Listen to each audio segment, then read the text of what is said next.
on nous dit que la franc-maçonnerie du rite écossais ancien est acceptée à 33 degrés et c'est fini. Mais en fait, au-dessus de ça, vous avez une maçonnerie qui s'appelle le bénébérite, interdite aux non-juifs. C'est très clair.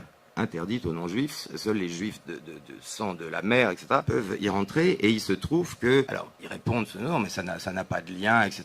Bon, non seulement ça en a un, mais j'ai retrouvé les preuves des chartes signées entre Albert Pike, qui est celui qui est l'auteur d'ailleurs du fameux dogme rituel de la franc-maçonnerie, qui est le livre, un des livres phares des maçons de haut grade. Eh bien, Pike, avec le bénébérite, ont fait un accord de réciprocité qui a été signé en bonne et due forme. Alors, il faut savoir que Pike, le fameux Pike, était aussi un des grands maîtres du Ku Klux Klan.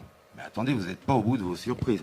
Parce que non seulement... Alors d'ailleurs, le triple K de Kadosh, du 30e degré, fait aussi référence au Ku Klux Klan. Mais vous allez voir beaucoup mieux, c'est que le bénébérite aussi a eu des liens avec le Ku Klux Klan.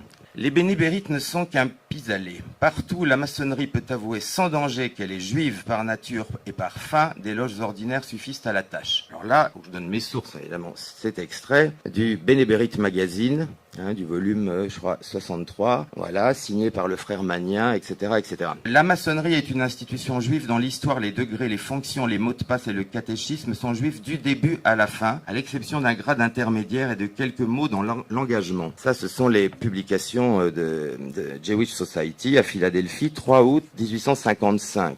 Il faut savoir qu'en plus, le président du Bénébérite, dans les années 1860, s'intitulait Grand Nazi. Ça a l'air d'une blague, parce que vous allez me dire, mais comment on peut s'intituler Grand Nazi en 1868 ? Il faut savoir que c'était des titres qui se donnaient eux-mêmes comme princes de l'exil du temps de Babylone, et donc voilà.